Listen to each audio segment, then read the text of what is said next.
And there you are living in a body that is not your own. It's not optimized. When you change your physical body, you change your consciousness as well, and vice versa. We see those two things as working together. It's a strong path. It's a difficult path, but it's one that causes physical changes that allow for greater evolution of the person, greater knowledge of the self. I was at this monastery and we were a bunch of kids. We were 18, 19 years old. And somebody goes to one of the monks, "Don't you miss sex?" And he was... Ladies and gentlemen. Inventor and author of Primal Habits, Uninflamed, Master of You, and Body Thrive, and soon to be released, The Witch's Cancer Journal. A weaver of words and ancient worlds into the future. Plumbing for depth in the playground of your continual reinvention. And now the moment we've been waiting for is here. Ringleader of Club Thrive and Wellness Pro Academy. A freedom warrior, earth mother, proud mama, devoted wife. Not your grandmother's Ayurveda. Futurist. Biohacker. Guru and goofball. Where truth and freedom prevail. Evolving the ancient into the future. Welcome to the Thrive with Cate Stillman podcast. Made for you by us. Okay, so without further ado, let me introduce Cate O'Donnell. We've never met in person, which seems so... I can't wait for that day. I know, it'll happen. Cate and I met because of our shared adoration of the teachings of Ayurveda and yoga, and on our practitioner and professional path, it just was natural for us to start having conversations with each other and to publish those conversations publicly. So Cate's been invited to have this conversation of being in the deep part of detox. Cate's an amazing practitioner. Her sadhana is noteworthy. So I'm sensing that you can really help people who want to experience that part, who've maybe been living too much in just the outer world and are feeling more of an invitation onto the mat or onto the cushion or into the self. And I want to also tap into your wisdom around really svadhyaya. No needing external validation, no fucking around. I mean, this community, we have some hardcore people in here. There's a lot of people in here that are looping their urine, heading at a level of svadhyaya that's more or less unparalleled, globally, right? So there's a level of that. There's a level of people just clearing stones out of their livers right now. One people did 5 days fast mimicking diet where they're on 500 calories a day for 5 days and just stripping the fat down and getting rid of a lot of endocrine disrupting chemicals in their fat tissue and resculpting themselves. I want to mention two other things just before I forget. One is Dr. Walter Longo, who popularized the fast mimicking diet. He's basically saying for obesity, heart disease, and all that, it's one fast mimicking diet a month. It's 5 days a month, every month, until the condition's gone. So this idea of the power of resculpting, I just want to presence bringing that up. And then the other thing is, in terms of not needing the external validation, this process of clearing liver from their gallstones and junk cholesterol out of the liver, and the how much do we need validation on these practices from the scientific community? Because it's really coming up. It's coming up in terms of urine therapy. It's coming up in terms of liver stone detox. It comes up in so many things. And as the Google algorithm changes in terms of what the quote unquote scientific gods are claiming to be effective and ineffective, I want you to talk about paralleling that a bit with svadhyaya, or helping just self-navigate what is inner truth. Sound good? Yeah, what is inner truth? I like it. Yeah. Yeah, I think when we start to remove, one of the things I've always enjoyed sharing is the knowledge that when you change your physical body, you change your consciousness as well, and vice versa. That we see those two things as working together. So, when you remove cholesterol from the channels or stones, from plugs from an organ, you get energy moving again in ways that it wasn't. You're able to perceive reality potentially in a way that you weren't before. So what I love about this path of self-study through the body, we're not just sort of contemplating the contents of the mind like we might in a traditional meditation practice, but we're kind of meditating on the contents in the body, which most of us who are like real dorks about it, like an anatomy dorks and such, it's like super interesting. Like I love when crazy stuff comes out orifices. That's super cool, right? And it gives you, I think, a deeper understanding of like the substance nature of the body. And that's very real. Okay, I made this tip sheet like 20 years ago called Oil and Orifices, and it was to teach the people in yoga, like, because I was at Iyengar Yoga Institute, and I'd go back and forth between California College of Ayurveda, and I was trying to teach them what oils to use in their different orifices. But I never thought until you mentioned it to make a new tip sheet on the exudites of orifices. I mean, we don't even know, sometimes what they are. They just kind of show up and we're like, what the hell just came out of my ear, I like that kind of thing. I do less. I'm very moderate in this period of my life. I'm just taking it super easy. And the thing about, changing your body, you change your mind, you get that circle in the square situation at this point, probably in the detox you guys are doing. It's like you start to contemplate sort of moving back into, your daily life without the detox rhythms and routines and practices that you've adhered to over this time. But that can be very difficult because the person who's entering back into the life is not the same person. And so if the life and the people in it and the life circumstance are the same, it becomes very apparent how much you've changed when you try to go like back to life. It's very hard. I think it's such a difficult transition. I think it's something we need to spend a good amount of time on with detox is, when you change the sculpture of your body, of the structure of your body, like you're not the same person anymore. And that's good. That's a beautiful thing. It just can be a little like growing pains when we try to go back into life. And in this idea of like self-study, if you've done something like this to take some agency, in the state of your body, in your healing process, and start to really understand your own body through your experience and through how it reacts to things. Right. So you're like, oh, my body, you start eating, say, wheat again in a couple of weeks and you're like, oh, my body doesn't like that.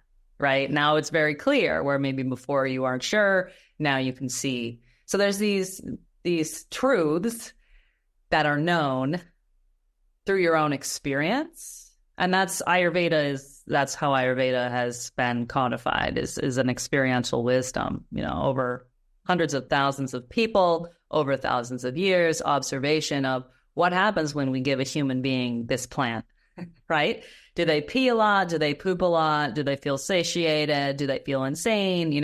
What are the actions of all of the food and herb substances? And so you're kind of doing that, with your bodies is like, ranging around and trying different things and seeing how your body reacts. And that's the gold, that's the information that you get. And it troubles me that I think a lot of us have been conditioned culturally to look for external proof, of something working or not working. And what I like about the scientific data is that most of the time it confirms what the ancients have been saying, right, over the thousands and thousands of years. But the difficulty is if we put the data first, the outside data first, and then don't trust the inside data, I think that's a problem, right, in how we're being conditioned.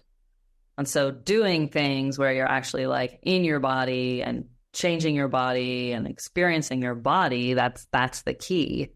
And I do think that detoxification is a sadhana, right? I really think it's no joke.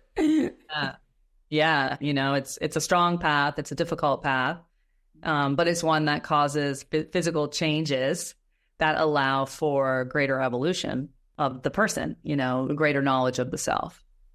I mean, I think to the point that in modern culture, it's impossible to get there otherwise. Like, I don't think there's two ways about it. I'm biased, obviously, but I also think it's just the nature of nature. If we're heading to a 50% obesity rate by 2030 in the United States, and we know that being overweight decreases neuroplasticity and cognitive function as well as all the other biomarkers. It's like no messing around, right? In terms of the sadhana. So the sadhana, the practice itself as a path, you could say, as the future you path. So I want to pause on, it hit me when you were talking about how like you're changed now, like your tissue's changed now. We were talking about ama and like the exudites of the body, or how does toxin look when it's leaving the body. So we have pitta components of bile, we have kapha components of mucus, we have vata components of like desiccated matter and air. And it can, make different shapes, forms, colors, smells as it leaves the body. And what really hit me when you were talking is that the structure that the ama was holding in place is a persona, right? And it's a physicality in the body. And when that structure leaves, there can be the feeling of feeling unsupported, because even though it was toxic, even though the structure was toxic, it was familiar to the tissue. And when something's there and then it's not there, there's more space element. And so if we're uncomfortable with space element, right, if we're just uncomfortable, which can feel like uncomfortable with the unknown, like some people are more comfortable with the unknown, some people are less comfortable on the known on a cognitive level, but then there's on a physiological level, depending on how much trauma you've had in your physiology, that might still be buried and you don't even know it's there. You might be uncomfortable in the unknown more than cognitively you might, or, even your whatever aphorism talk over yourself way might want to be perceived or perceiving. And it can be like, well, why am I acting neurotically at this point? Like I say, like, this is what I want to do and I'm not doing. And maybe that has something to do with that space that's there, because that structure, that the exudite, that the ama, that stuff coming out of the orifices, stuff coming, a lot of you have had a lot of the stuff coming out of liver energy. Let's just pause on liver for a minute. You write books on dhatus. Yeah. What's coming up, Kate? It's funny, because I study with these Ayurvedic doctors. I asked them, like, what's the deal with the liver? Like, how come Ayurveda doesn't talk about the liver? Ayurveda doesn't talk about organs as much. I mean, they are dhatus, but they're also systems. So an organ could be composed of like different tissue types and be its channel connects it into other organs. So it's like part of a whole as opposed to just a thing, So we say that the liver is one of the parts of pitta, the Ranjaka pitta, is like the specific kind of enzymes, So the liver does like, Ayurveda would say the Ranjaka pitta, the liver enzymes, do the elemental digestion of food. So we're like in the stomach, it's gross digestion, where you just take like chunks of food and like break them down and get them into a liquid, but then they pass into small intestine where they mix with the liver enzymes. And that's where we get that like chemical breakdown, so that the food juice is then broken into these like smaller bits that it's like your earth element, your fire element. And so each different tissue can absorb what it needs to. It's like your bones want this and your adipose wants that. And so the liver is super important in being able to provide break things down in a way that your tissues can get it. So what happens is livers are one of those, because livers are a detoxification system, they get junked up pretty easily. I think livers get pretty junky, and one of the things I just want to point out about like cleansing and organs and ama is like ama happens. It's nobody's fault. You can live your perfect Ayurveda lifestyle and still there will be ama, right, in the tissues, not just in the digestive tract, but also, seated in the tissues in the body. And I think we see that more and more now because of the nature, right, of our food substances and being surrounded by different toxins, chemicals, and air and earth and water. So the liver is so important. And I do think doing like a routine, like cleanup, like pushing in Ayurveda, it's the pushing of fat through the liver that's how it's done, which is similar, I'm going to guess, to, are you guys doing like an olive oil thing? Yeah. And, and I find it, I mean, this is the thing too that I keep coming back to is people are like, the science question comes up is like, I look at what did other cultures do? And it seems to be Native Americans do the same thing. So it's like when I see things like rise in different cultures, like it doesn't matter if they're vegan or carnivorous, like push oil, like fast. Yep. Right. And work, like there's I think a work element of not being lazy, of like getting the body to circulate a lot of blood. Yep. Right. In a more fasted state, and then like bring on a whole bunch of oil. Right. And usually there's some things in there that do something. So for example, we're using apples, and even Edgar Cayce intuited, remember Edgar Cayce, the apple and coffee thing? So some people have done that. My husband freaking loves a few days on that, just to kind of drop in from like real world in. Right, so more kapha reducing, but it's like you have this something that has in this case malic acid, something that has some sort of an acid. The Native Americans would just use the buffalo's small intestine, so they were getting some sort of just straight up bile from the buffalo, putting it in, and then gorging on the fat.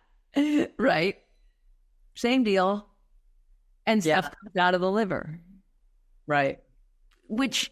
To me, just one last thing on this is nuts when we think of like, they didn't have as many endocrine disrupting chemicals like before Dow Chemical, right? Before Rockefeller, like what were they getting out? Was it just completely energetic and they were, mm-hmm. like what you're saying that it builds up, something's building up, seasonal, right? In Ayurveda, we just have a seasonal accumulation of the elements. Yeah. And if you live on, buffalo fat, like that's pretty heavy. Yeah. I do, I do think there's just wear and tear like on bodies and on organs. So not only due to, like the sort of denatured nature of our physical world, but also just the way that like machines, when they run, make waste and the tubes get, stuff in them and we need to clean them. And that's it, And that's it. Yeah. Yeah. I have a friend who when she does her cleanse, she calls it changing the oil. She's like, it's no big deal. You know what I mean? I do it once a year. I'm just changing the oil. Oh my gosh, I love that. Because I was saying like scrubbing the fat, because like FMD feels like you're kind of like scrubbing down your fat tissue. But I like the changing the oil because it's a better, both things are happening. But yeah. Yeah. And then you put in new oil, right? So you sort of get like the glumpy old stuff out.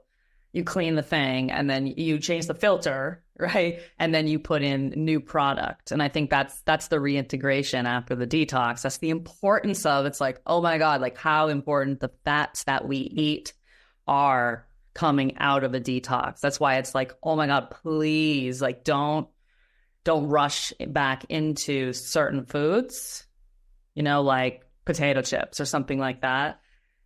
And that's what the old self wants to do. When we're uncomfortable, the old self is like, give me some potato chips. Let's stop this. Let's get back to where into that. Like that's the demon I want to befriend. Yeah. Right. Stop the othering, like in Thomas Hubble language, like stop like what happens when we get really curious about that or even playful? What if it's not as, this is kind of where I got in writing on Inflamed and in which is Cancer Journal and Primal Habits and all that in the last few years is like, what if the taboo is the gateway, right? Like, what is that? What if the taboo is the gateway, right? Whether the taboo is cacao or urine or coffee bean or like, what is it with really good fat? So if we even look at like, the potato chip, like what is it? Is it the ghee? Is it the oil? Like what is it? Like what if we befriend whatever that's the salt? Like what is it representing? Like what is it representing? And what if it's Because I went to a place with cancer where I was like, okay, whatever everybody else's taboos and medicines are, I just really ended up at that parable of the 100 graduates of the Ayurveda college that get sent out to find a plant that's not a medicine. And only one really graduates, figures out like there's not one. So like, what if it's all on the menu? Like, what if that's the approach? It's like, it's all on the menu. Yep. What does my future self really, really want? And for me, the psychedelics were huge. And understanding that the entheogens have been shamed out of culture, and they've been shamed into addiction, even though they have no addictive properties. It's so like, this is the science. We want the science. Like, it's all in Trip and Uninflamed. If anyone wants the science, you can go read that chapter. But they've been stripped out as part of the disempowerment of, the people. It's a really great tactic to turn people into consumers, and then they'll be addicted to sugar and food and consumables, right? So then we can have power over through consumption. Whereas if we have the full access to every medicine and every food, all of the, whether it's adaptogens or whether it's neurotropics or, right, immunostimulants or really specific phytonutrients. We don't even know what the category is. You know what I mean? Like, what if it's all really on the menu and there's no more of the taboo? Like, what does emerging look like? And I kept saying to people, Cate, it was like, I'm like, imagine a bar. I'd say to all my friends, like, imagine a bar where like you could order anything, like, and it's all on the menu, and you can be like with a twist of lime. And the mixologist would mix it and you could have it. And there was no even association of guilt with the receiving of the gift. And all substances are that gift, right? So even the potato chip. Yeah. Even the denatured food, like the candy bar or whatever, I feel like the sacred nature and the healing nature of the substance is stronger the closer it is to its true self. And then it breeds true self in us, so when you get from like sugar cane to a Twix bar, there's not a lot of prana left, and I feel like that denatured process that happened to the food then becomes also more likely to be a part of our experience than when you eat something that's made with sugar cane, So I'm always saying, so it just doesn't taste as good. I mean, that's the thing, right? But we're no longer othering that I can't have. Like, because who gets tripped up by that? I just want to see in the chat, like, who gets tripped up? Who's making rules that you cannot live by? And then you trip yourself up, and then you go into guilt and shame. And then you're like in this whole, that conversation I was saying in the beginning of the conversation, like you're in duality, and now you're rebuilding the structure of the exudite. And you just like fell back into the trap. And then it's like, okay, so if you have the potato, you're like, fuck, it doesn't even taste as good. What am I really looking for? Right. It's that we made it taboo that makes it a thing. And then it regresses the personality. Yeah. So if we, like you're saying, if we investigate the taboos, you want a potato chip? Have a potato chip.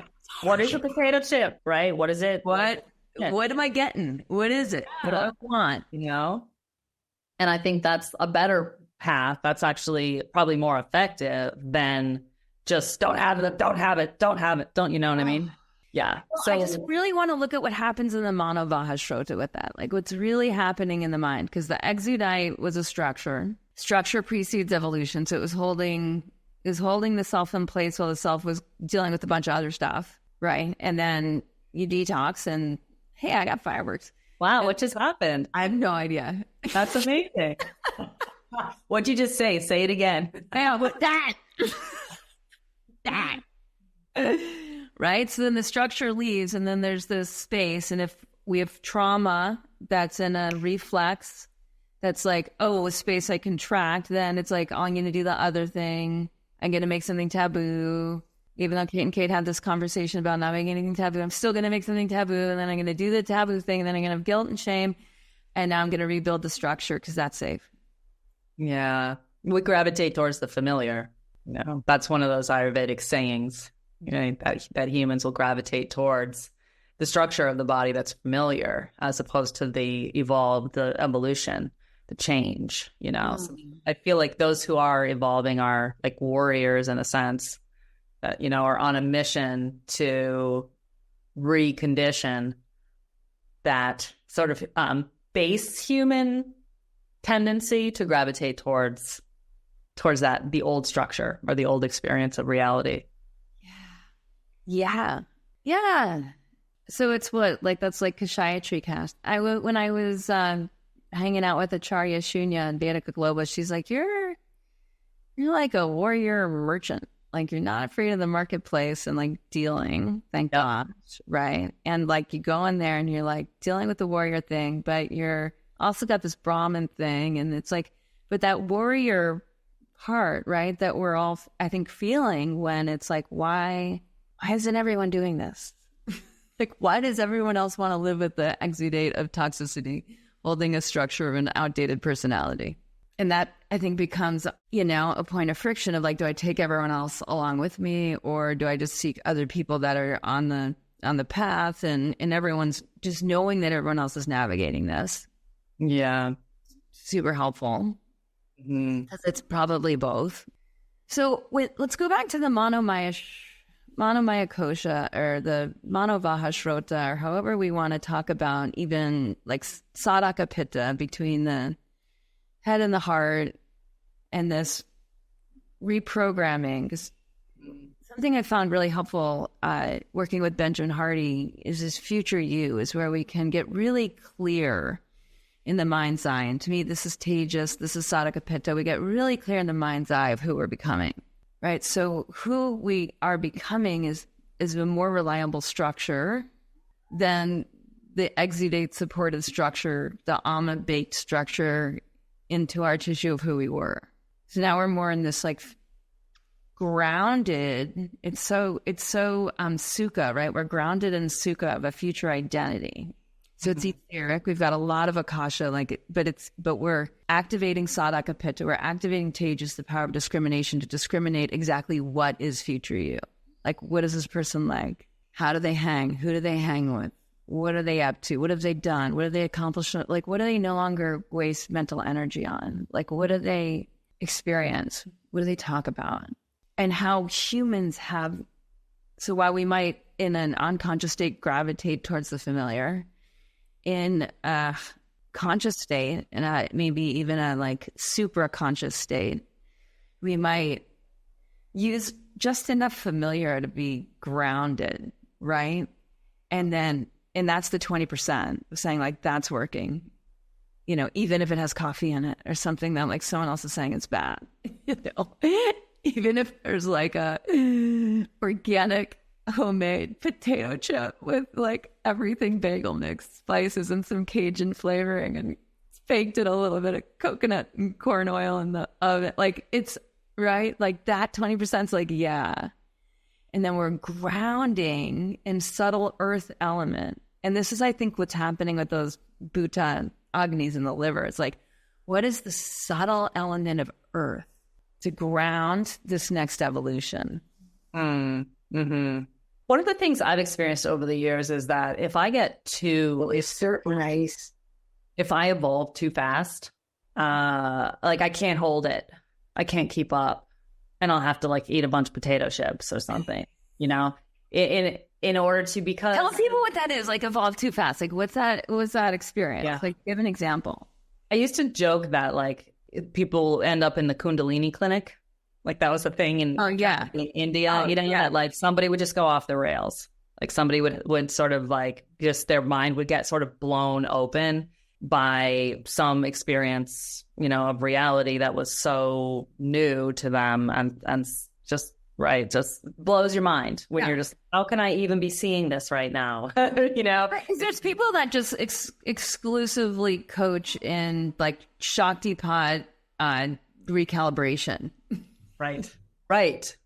Yes, because I mean, on a physical sense, it's like the energy starts moving, but your vessel hasn't been cooked enough to hold the movements. And I do think that is the ancient technology, right? Is that we bake the physical vessel so that when the energy starts moving, starts coming through from the cosmos and embodying inside this vessel, we don't blow up. And the thing that's going to blow is sometimes the body, but also the manovahasrotas. The channel of the mind can't hold it. It can't hold the pace, the vibration, the fluctuation. Just that kind of energy that comes from the cosmos. Let's say. Now wait, pause, because I want to challenge that slightly, or invite two possibilities. Like yes, that possibility and the possibility of like if we, is it more of a pace of emerging, right, where like we can't just lay still on our mat as much as we need to, and like we're getting pulled back in, whether it's like the kids or the partner or the job, like we're just, or the old friends, like everyone, like that what you were saying so eloquently in the beginning part of like other people want you to be who you were part. Yeah. But if we're clear enough in future you, and we can go, we need to work with time in a completely different way. So take the same 5 minutes, but two people can use that time slowly or quickly. The same person can use that time slowly or quickly. You know what I mean? And so there might not even be I'm like kind of just wondering if this is part of the skill set that you and I are being invited into considering right now. I feel like I'm speaking back to sort of what you were saying about like the earth element grounding the body, that we do need that, say, 20% of awareness of grounding the body, in our current life situation, and the duties that are there. And the older we get, the less that is true, according to the Vedic model, right? Totally. Right? Totally. So like your time as a merchant will come to an end. Like you'll taper down, right? And you'll be doing more spiritual practice. Like you'll go full Brahmin as you get older. Not to say that you can't do these things simultaneously, right? But I do. The way that I'm experiencing it is this, because like I just hired a CEO, right? Is like me hiring a CEO and me hiring a whole bunch of people in marketing means that like I don't have to do as much of, so I can be more in the next phase, right? Yeah. And still be, and actually hopefully 10x the impact on the market, but it's not the same amount of time or consciousness, right? In the time field of consciousness is just more contagious in a role. Yeah. And one of the things I want to speak to is what has been true for me, and I think everybody's got their own truths, right? On paths like these. Yeah. But what has been true for me is that my work in the world, like running my small business is a sadhana, and it is absolutely necessary. There's no shortcuts here. I tried to shortcut it, right? I tried to shortcut all this stuff when I was like 20. And I was like, let's just do away with the whole life, thing and just put me on a boat on the Ganges, right? And like, we're good. And it just wasn't my truth. It ate me alive because my dharma is to walk this path through the world, and I think we think that, the reason that we're here is to be evolved beings, and it is, but how we get there may not look how we think it does. Yeah. Right. And like the left-handed path, the tantric path is to use the taboo as the vehicle. Yeah. To use the taboo, to get you there faster. And it will get you there faster because it's loaded. And it's like, it's got so much Shakti behind it because everyone's going, ooh, So there's like all this energy around it. Yeah. Well, and has access to everything. It's no longer saying you don't have access to the good stuff. It's no longer saying, wait, that you're no longer in a dualistic, hierarchical, right? It's just, to me, it's so much more straight up, like you as creator, there's no more taboos. There's no more rules. Like, figure it out. Svadhyaya. Like so it is, you're right. It's not for everybody. That's for damn sure. Yeah. Yeah. Right. I mean, statistically too, right? Like most people stop growing in their, when they say in spiral dynamics, you go 2 levels beyond your parents typically, and then you stop. Evolutionaries keep going. They're yogis. It's like another term for yogi outside of the system, right? They keep going. Less than, I mean, some people are like less than 1%. Some people are like less than 10%. So somewhere in that percentage of population, there's a spectrum, right? But I think that's helpful to realize of like, well, why are we different? Or why do some of the rules, like, why do I just need to take 5 minutes on my mat and slow time down so that 5 years happens in 5 minutes and recalibrate? There's no why. It's, I feel like all these things that we learn are just skills that we use at different times, in order to affect the change that we need in that moment to kind of get where we're going. And I think it's a beautiful thing when where we're going is to future you, when that's the navigating principle behind our activities and our actions, then you will inevitably end up there if that hold that as the truth. So if you can, the thing I want to say about that, Cate, though, is this visualization process that we might do in order to connect to future you. Yeah. There is so much taboo in between.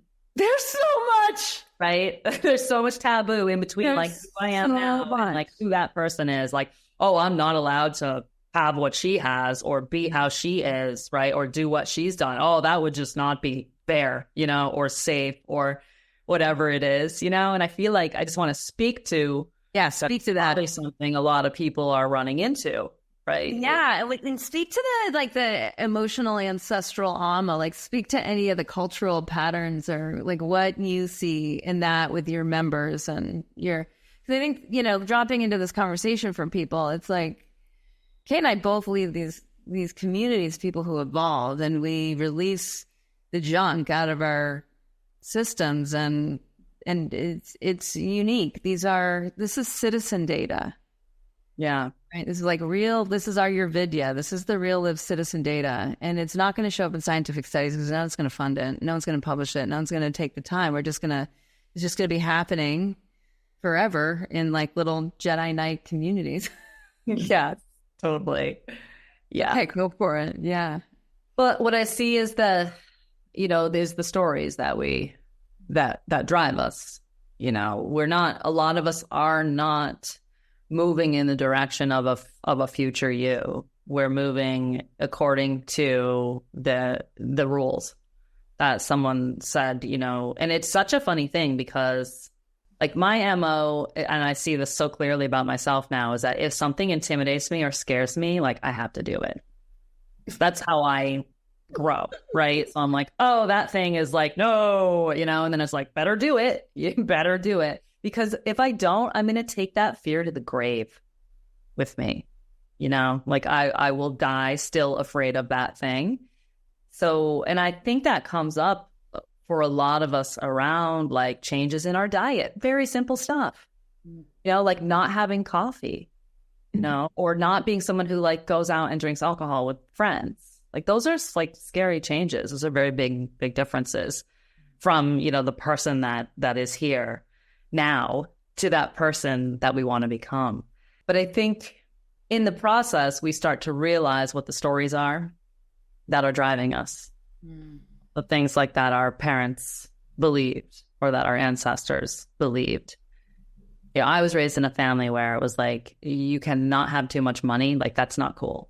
My dad was a pastor, so it was like, wow. We drove like a shitbox car, wore like cheap clothing because you can't, and we're Irish too, it was just like, you can't be affluent, you can't be prosperous. Like, what kind of a message are you sending?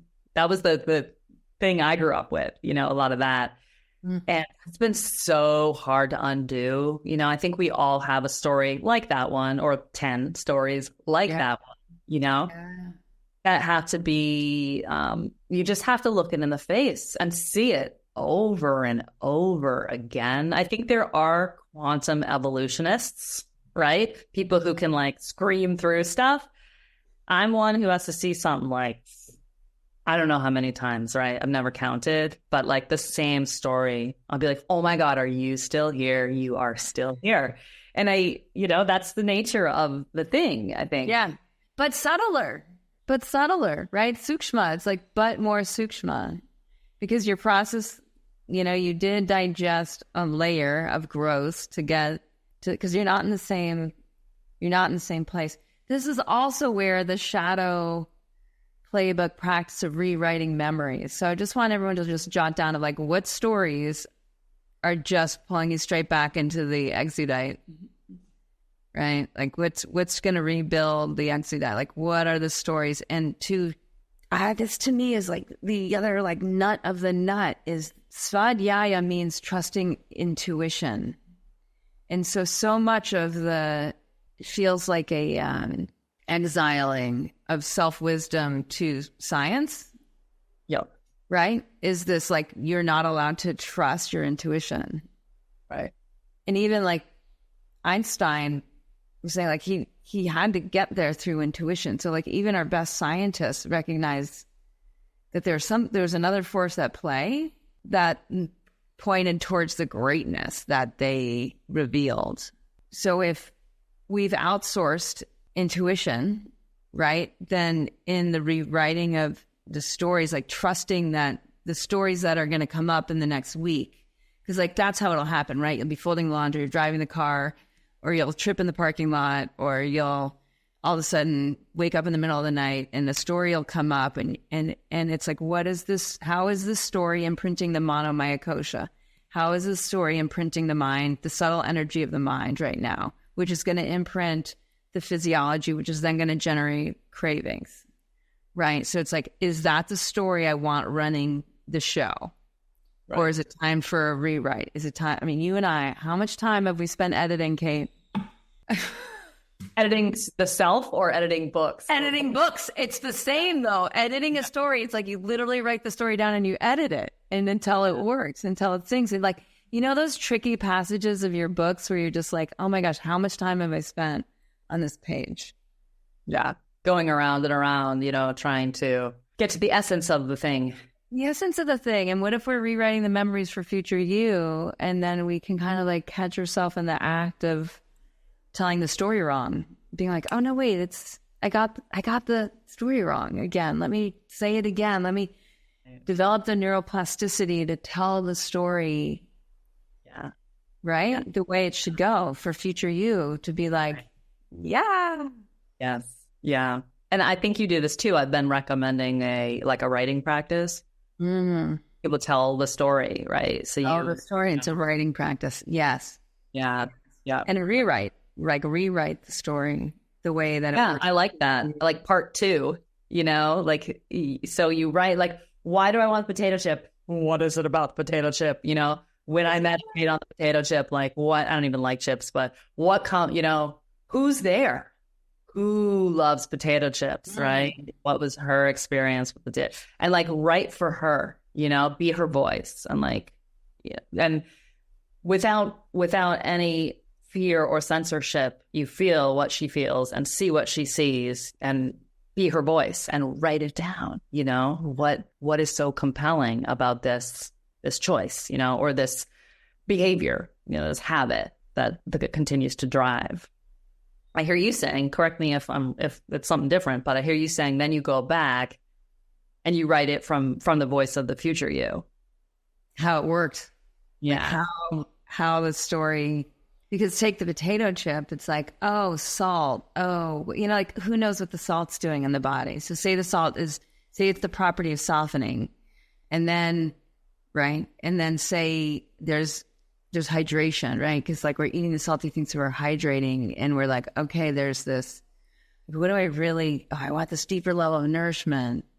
And then we might process some trauma around, right? How that deeper level of nourishment that's just intrinsic to the holistic experience of like birth and being nurtured, right? Yeah. Like there's some piece that was missing and then another story gets triggered, right? Of what that is. And then it's like, it's all rewritten into that. And that, wow, that really helped me understand what other people are going through. And now in my work, if I didn't have that personal experience, it wouldn't have actually helped me do this level of whatever work and healing in the world. Yeah. Or have this level of empathy in being a parent to my child, or blah, blah, blah, blah, blah. Right. And so it's like, it just propels it now to have the what's working in that digestion. So it's applying that Agni right into the mind level. So it's, to me, it's like that subtle detoxification and into how Agni does the detox in Ayurveda, right? It's like Agni does the work. Agni, if without Agni, detox doesn't work. Agni is doing the digestion and the processing. So we're doing that at the level of memory, and we're digesting the dysfunction, right? And then we're scripting, and in that new script, there's a higher vibratory state, and it is the higher vibratory state in the future self. So that like sukha is now physiological because it's running through the mind body, right? You're just like, oh yeah, thank gosh I had to live through hell. Right. Thank gosh I had to live through hell. Yeah. Right? Right. Because the only way through is through, you know? And when you say like Agni is digesting the story, yes, digestion does, just like those Bhuta Agnis, those liver enzymes, what they do is they break something into its constituent parts. Yes. You know? So it's like you see that like this, you see the roots of the story and how, you know, how you've carried it and how it's taken a power over your actions, you know, in life. You see all the components because of the digestive process that has broken it into its constituent parts. And then it's like, oh, okay, right? And then one can recognize pathologies like that again in the future because you understand sort of, you know, how it formed. Well, you know, what's fascinating about autophagy and apoptosis is like the body literally breaks things down and back into chemistry, right? Back into hydrogen and nitrogen and oxygen and carbon, and then the molecules get upcycled. So the same thing's happening in the story. It's like the parts and the pieces get upcycled to work at a higher vibratory state for future you. Yeah, absolutely. Absolutely. It's like we like free up a resource that's been caught in this loop, you know, in the story. Yeah. And then I think that provides the next level structure, right? So then the sukha, like that, even though it's etheric, even though it's being held in the earth element of the liver Agni, right? Like it's like right in there, it's upholding, right? So now we have that level of dhatu of like upholding literally the future you structure in the present now, which is a delicate flower. Mm-hmm. It's a manifestation process, though, sounds like. Yeah. So in terms of, let's talk a little bit about food and emerging and like the refined palate and intuitive eating. And, you know, some of the, like to me, one of the easier things to do is just to stay more liquid or lighter, like salad. Like I eat a lot of fruit and salads, green things. And I don't worry too much about the taboos because they're in such smaller proportion to like the main drivers of nourishment. Yeah. And I just want like the structured water component of broths and of fruits or of green juices or smoothies or urine, which is like is already structured to the physiology, and how these structured waters keep us in a hydrated fluid state as we're getting more grounded and emerging into the outside world. I mean, you've written so many incredible cookbooks and recipes and all that. Like, what are your, like, where do you go with this? I mean, the place I'm at now is like, you know, the dhatus are all composed of 5 elements in different shapes, right? In different ratios. And we just need to make sure that those elements are present in the bloodstream so that the dhatus can absorb what they need. And that's where that 6 tastes come from, you know, in Ayurveda. And the idea is like, is there something bitter in here? Is there something sour? You know, are we getting all the different things, you know?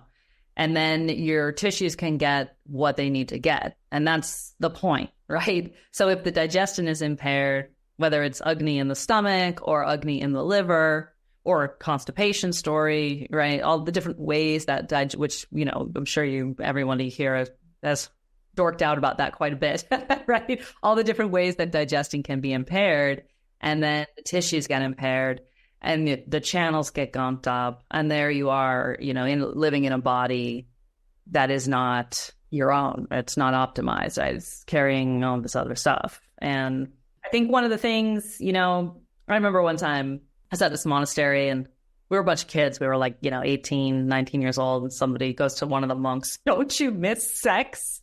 And he was,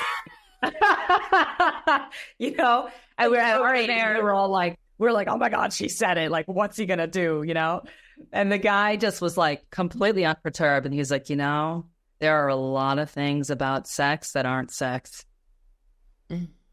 Food is also like that. So I feel like some of the work we want to do is like in Ayurveda, food is a substance. It is a physical gift, right? It is a prakriti. It is a building block of matter. Same as in the universe, as in the body.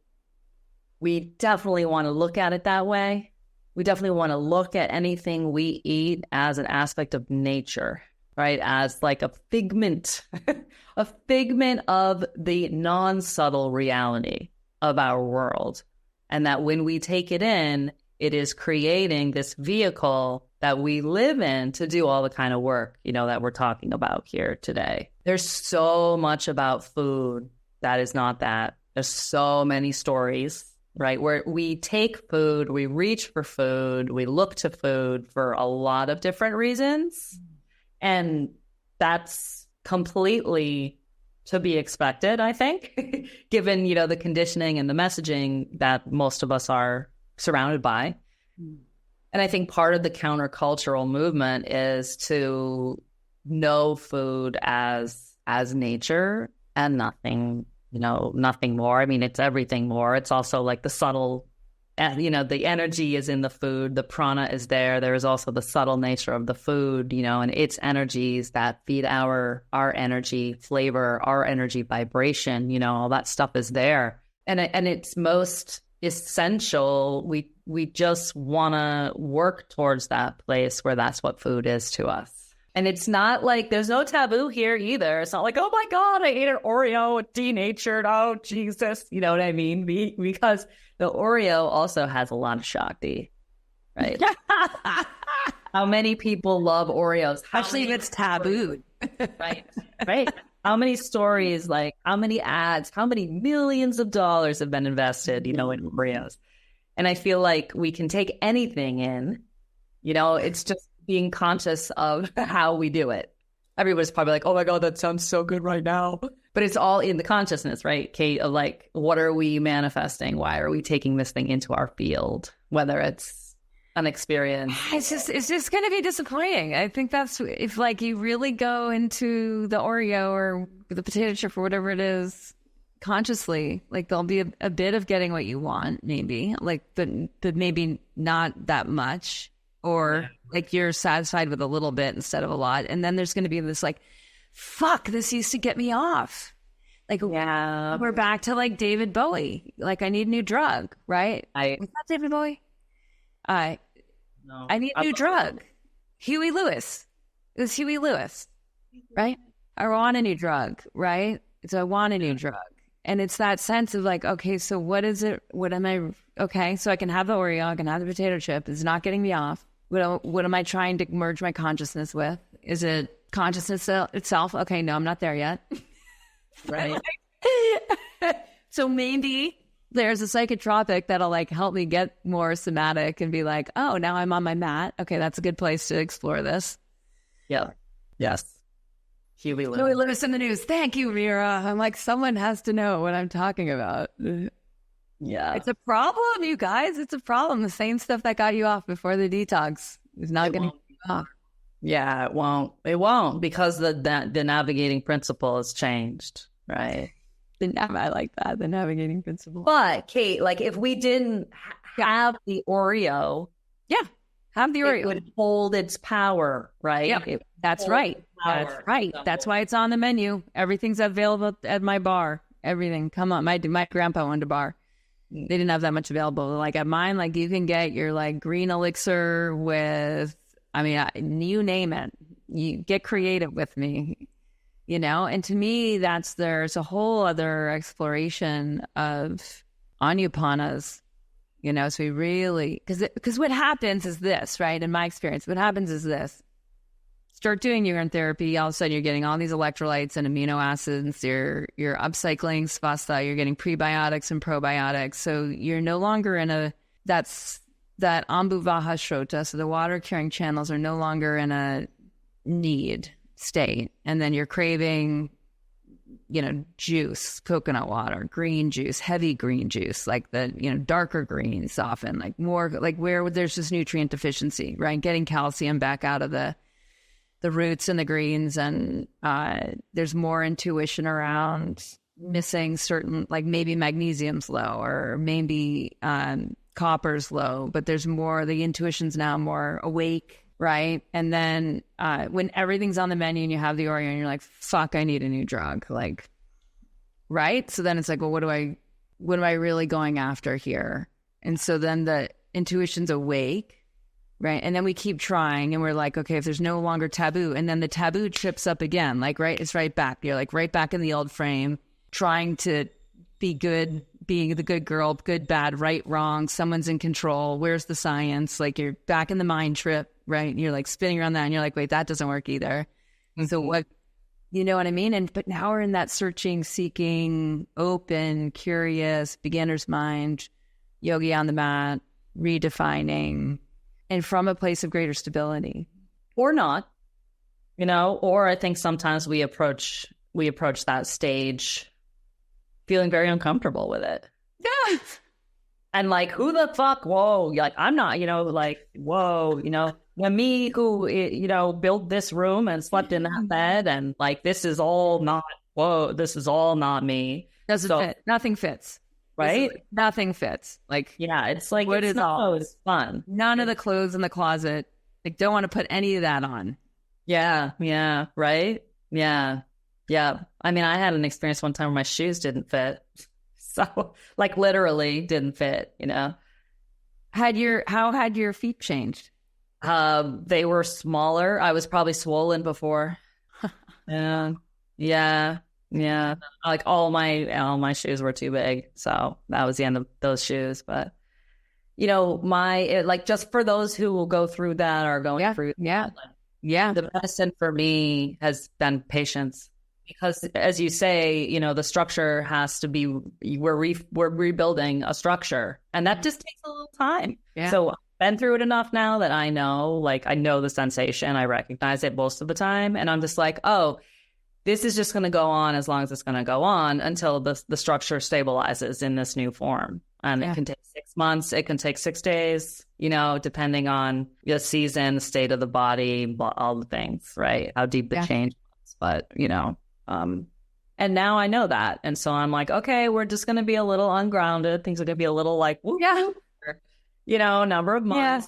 Yeah. And for that reason, I'll take some precautions, right? Like I won't operate heavy machinery, you know, like certain, you know, there's just certain things that in my life that I know I'll be more alert or aware around certain choices or certain activities because I'm not quite grounded.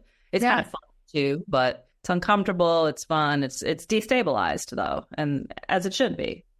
As it should be. And what I'm hearing in there too is, you know, the not operating heavy machinery is it's like not putting as many things in the day, right? Like more time to explore and less time to be kind of sucked back into the old pattern of how the old self was shape shifting in real time, which can really change obligation. So I remember this is a funny story. This goes way back. I think Indy was 2, so she's 16. And I was like, I'm not making dinner anymore. That's what I told my husband and John. I'm like, I'm just not in that. Like, I'm sure you guys can find food. Like, this house is full of food, you know, like, see where it goes. And, you know, I get some of you are like, how do you, like, like that wouldn't fly. Yeah. Right. And I was able to like honor that what was happening in the voice and the process. And I was trying to get in the right relationship with my own Agni, in my own taste buds and without just being sucked into an obligatory process that would trigger all of the, restructuring of the exudate kind of thing. Yep. And I think sometimes even being curious of like what happens when I take myself out, because so many people's personas, whether it's at work or whether it's at home or whether it's in some sort of partnership or even just with the self, it's like we're upholding outdated structures and they're outdated for everybody. Right. Right. And that takes energy to uphold that as well. And that energy frees up, right? And there's space when you stop kind of doing something else happens. Something else happens. Yeah. Yeah. And I think a lot of the time we uphold those structures on behalf of people around us who we think require them. And maybe that's not even true.